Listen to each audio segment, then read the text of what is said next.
네, 주미대사관 소속 외교관의 한미 정상 통화 내용 누설과 관련해서 외교부가 오늘 보안심사위원회를 열고 징계 절차에 착수했습니다. 또 한미 정상의 통화 내용을 공개한 혐의로 고발된 자유한국당 강효상 의원에 대해서는 서울중앙지검 공안부가 수사에 착수했습니다. 한편 세계보건기구 WHO가 게임 중독을 질병으로 분류하기로 했는데요. 하지만 게임 업계가 강하게 반발하고 있고 일부 정부 부처 간의 입장도 엇갈리는 등 파장이 커지고 있습니다.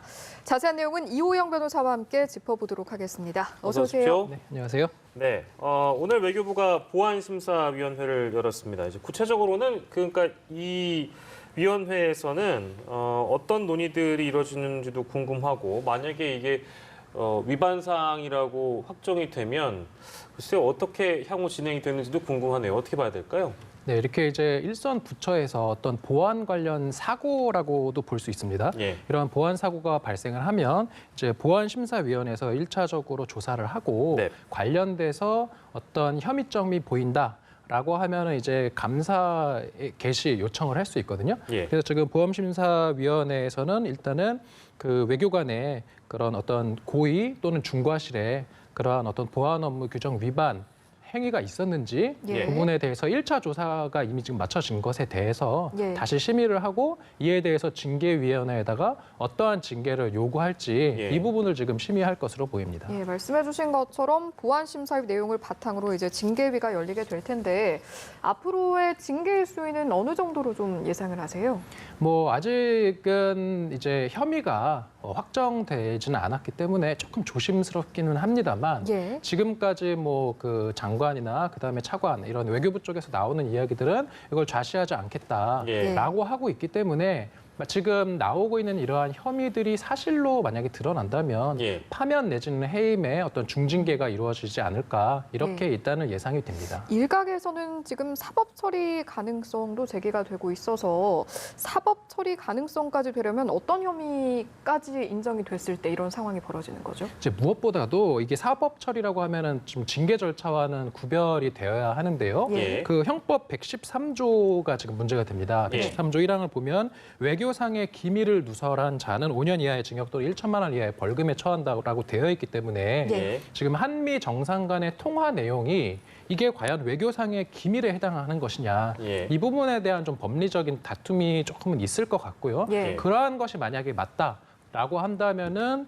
이제 외교상 기밀 누설죄로 그 해당 이제 그 외교관이 예. 처벌될 수 있고 예. 그다음에 문제가 되는 거는 같은 조 형법 113조 2항 같은 경우는 또 어떻게 돼 있냐면 누설할 목적으로 외교상의 기밀을 탐지 또는 수집한 자도 예. 전항의 형과 같다라고 해서 지금 그 통화 내역을 달라라고 한 지금 강효상 의원에 대해서 예. 같은 조 2항이 적용될지 이 부분에 대한 좀 조사도 이루어질 것으로 보입니다. 네, 외교부 차원의 징계에 대한 부분, 그러니까 그건 보안심사위원회에서 위원회를 열고 이제 절차에 따라서 진행이 되는 것이고, 또한 형법상에 대한 처벌 관련돼서도 이거 이제 별개의 문제다라고 짚어주셨어요. 그렇죠. 네. 네, 그리고 강효상 의원 얘기를 저희가 좀 해보면 이건 이제 서울중앙지검 공안부에 이제 들어가 있습니다. 수사를 하게 되는데 강효상 의원이 법적 책임이 없느냐? 일단 이것도 저희가 좀 봐야 될 것 같은데요. 어떻게 봐야 될까요? 지금 강효상 의원 측은 예. 이게 공익상의 공익 제보를 받아서 네. 이제 국회의원의 의정 활동의 일환으로 한 것이다라고 하는 건데 다시 말해서 우리 헌법 이제 헌법상 예. 그 면책 특권을 아무래도 원용을 하는 것으로 보입니다. 그리고 우리 헌법 45조는 이제 국회의원은 국회에서 직무상 행한 발언과 표결 행위에 관해서 예. 국회 외에서 책임을 지지 않는다. 네. 다시 말해서 형사 책임이나 민사 책임 지지 않는다라는 거거든요. 면책 네. 특권에 대한 부분. 그렇죠. 그런데 그러한 면책 특권에 해당되는 예. 그런 행위인지 아닌지에 대해서 이제 파생되는 쟁점은 뭐냐면은 예. 지금 아무래도 이게 이제 공무상 기밀을 누설을 한 것이 맞다 하더라도 이게 면책특권 범위에 들어간다라고 하면 처벌은 면할 수도 있는 것이거든요. 예. 대표적으로 상임위에서 만약에 질의를 했다거나 예. 그다음에 질의 행위에 부수되는 행위로서 예. 보도 자료를 배포하는 것까지는 우리 판례가 명시적으로 이건 면책특권에 들어간다라고 하고 있어요. 예. 근데 나아가서 이러한 자료를 이제 이 온라인 공간에 예. 게재한 행위 예. 뭐 지금 페이스북에 게재를 했지 않습니까? 했다고 하죠. 그렇죠. 네. 이 부분에 대해서는 기존 판례의 입장에 따르면 예. 이게 국회에서 행한 발언과 표결에 부수되는 행위로 보아서 예. 면책특권 범위에 들어간다라고 보지는 않거든요. 네. 그런 부분이 이제 앞으로 어떻게 판단이 다시 될지 예. 이 부분을 좀 지켜봐야 될 것으로 보입니다. 그러니까 이 부분이 이제 공익과 관련된 국민의 알 권리에 해당되는 부분이냐라는 이 논의는 차치하고서라도 그렇죠. 일단 지금 이 내용 자체를 온라인에 올린 행위는 뭐 이미 많이 보도가 됐습니다만 그 엑스파일과 관련해서 검사들의 명단을 공개했었던 고 노회찬 의원의 그렇죠. 경우에는 네. 실제 이 법에 적용을 받아가지고 의원직을 상실했던 적이 있지 않아요? 근데 그것도 조금 구별할 것이 예. 그 당시에 보도자료 배포 행위는 네. 국회에서 행한 발언 표결 행위에 부수되는 행위다라고 예. 법원에서 봤기 때문에 예. 보도자료를 배포한 행위는 죄가 되지 않는다라고 봤고요. 예. 그것을 이제 온라인에 게재한 그렇습니다. 것, 네네. 그것 때문에 그 당시에 이제 처벌받고 의원직이 박탈됐었던 거거든요. 예. 그래서 그 온라인에 게재한 행위 부분에 대해서 법적인 판단을 좀 지켜봐야 될 것 같습니다. 예.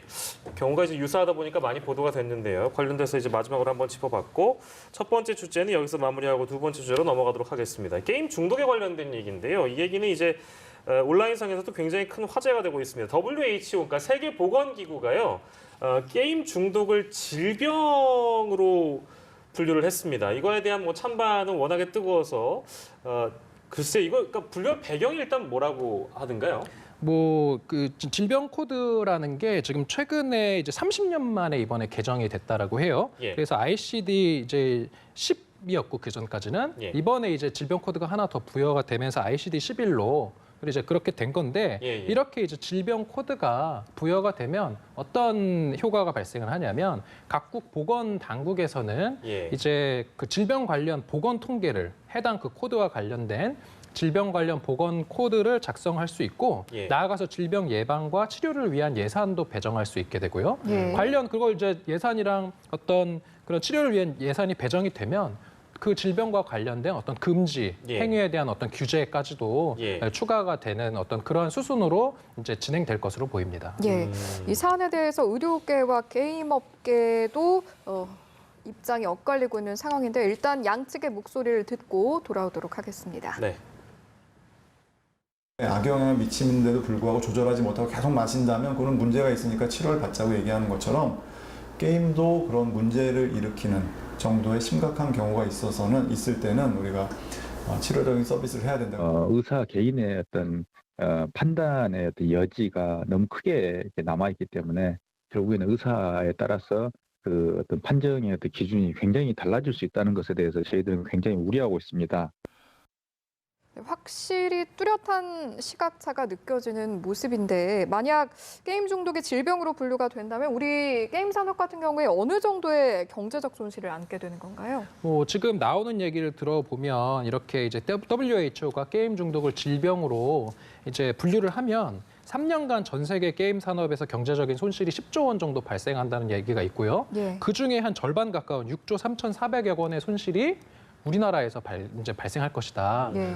이러한 얘기가 나오고 있고 그러다 보니까 지금 뭐 양측의 이제 주장이 나왔지만 예. 정부 부처도 예. 조금은 의견이 엇갈리는 것 같더라고요. 예. 그래서 예. 지금 문화체육관광부에서는 보면은 이제 게임 중독에 대한 의학적 데이터가 부족해서 이 부분에 대한 추가 연구가 필요하다라는 입장을 제시했다라는 건데 예. 이거는 다시 말해서 국내에 대한 어떤 질병 코드 도입에 대해서 반대 입장이다라고 해석을 할 수밖에 없는 것이거든요. 그러니까 좀 이런 어떤 의학적인 측면과 예. 산업적인 그런 측면에서 각 부처의 의견도 지금은 대립되고 있는 것으로 보입니다. 예, 그렇군요.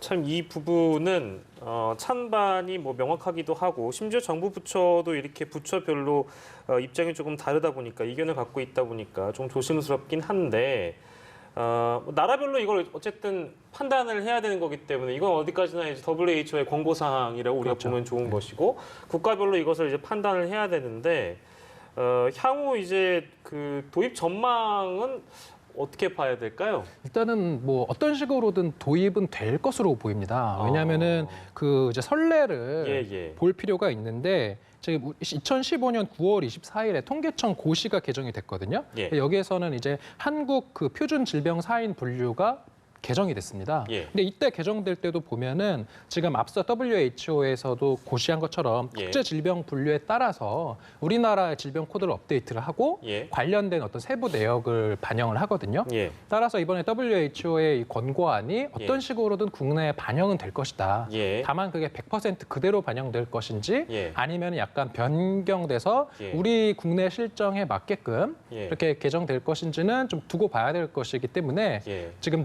그 관련된 그 당사자들이 보면 오늘 공대회의도 이제 뭐 발족했다고 하지 않습니까? 예. 그래서 관련돼서 의견 수렴을 해서 우리 실정에 맞게끔 그렇게 반영되는 작업을 할 것이다 이렇게 볼 수 있을 것 같습니다. 뭐 어떤 네티즌들은 벌써 아예 그냥 다른 의견을 갖고 있는 네티즌의 경우에는 뭐 이게 이제 실제 질병으로 분류되고 우리가 뭐 흔한 감기나 어떤 우리가 병을 얻게 되면 병가를 얻게 되잖아요. 근데 이제 거기다 이제 글을 올려서 저 게임 중독 때문에 질병이 생겼습니다. 부장님 저 병가 내도 되겠습니까? 이런 우스꽝스러운 글도 이제 올려놓고 네. 이게 실제 말이 되느냐라는 이제 반대 의견을 가진 분들이 그런 식으로 이제 주장을 하고 있고 또 이거에 대해 찬성을 하는 부분들은 또 다른 생각을 갖고 계시겠죠.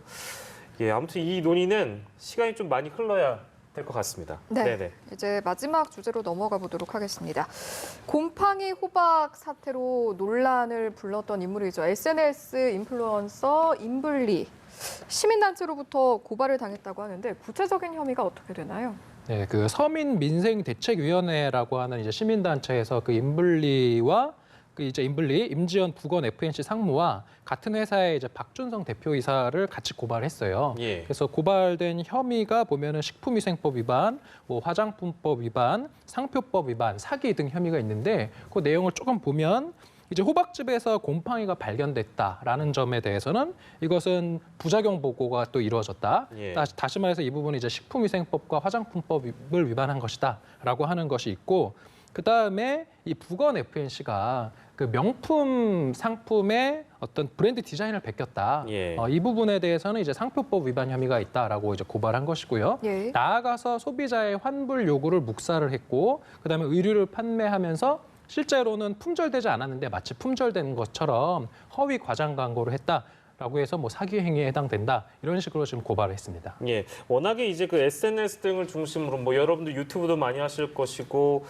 인스타그램이나 페이스북 등등 해서 여러 개인이 운영하는 쇼핑몰들이 인기를 끌고 있습니다. 뭐 이용을 안 해보신 분들도 있을 테지만요. 아무튼 인기라고 하는데 이번에 이제 논란이 이렇게 불거지니까 공정위가 결국에 칼을 빼들었다고요? 네, 지금 이제 공정위가 SNS에 지금 이렇게 쇼핑몰들이 우후죽순으로 예. 발생이 되고 있고 실제로 지금 피해 사례가 막 느니까 이제 조사를 하겠다라는 거예요. 예. 근데 공정위가 이제 그 주관해서 조사할 수 있는 부분은 아마도 그 전자상거래법상의 이제 환불이나 예. 또는 사업자 정보를 이렇게 공개해야 되는 각종의 의무들이 있거든요. 근데 그러한 것들을 이제 SNS에서 지금 이렇게 인플루언서들이 이러한 어떤 의무 규정을 제대로 준수하고 있지 않은 것 이제 사례들이 자꾸 나오니까 예. 이 부분이 좀 이 부분의 어떤 그 의무를 위반하고 있는 인플루언서들에 대해서는 규제를 하겠다. 예. 지금 이렇게 입장을 밝힌 것입니다. 예, 아무래도 인플루언서 마케팅의 한계가 여실히 드러났다 이런 지금 상황인데 그렇다면 반대로 소비자들은 앞으로 어떤 부분을 좀 주의를 해야 할까요? 뭐 이거는 이제 인플루언서의 어떤 그런 마케팅이 주로 이제 SNS의 그 사진이나 예. 그런 어떤 개인의 어떤 뭐 그런 이제 일상 예. 이런 걸 통해서 이제 많이 이루어지는데 예. 그것만 보고 이제 상품을 구매할 것이 아니라 그 관련된 쇼핑몰에서 이제 보통 결제를 하게 되는데 예. 이때 사업자 등록번호나 이런 것들을 잘 확인을 해서 이게 단순히 그 인플루언서가 직접 판매를 하는 것인지 예. 아니면 광고 위탁을 받아서 하는 것인지 이런 부분을 미리 살피고 나아가서 환불 규정이나 이런 게 있는지 좀 꼼꼼히 예. 살피고 그리고 나서 이제 구매를 할 필요가 있습니다. 예, 꼼꼼히 좀 확인을 하시고 거래를 하시는 게 좋을 것 같습니다. 오늘은 세 가지 주제를 놓고 이 시간 함께했습니다. 이호영 변호사와 오늘 함께했습니다. 고맙습니다. 고맙습니다.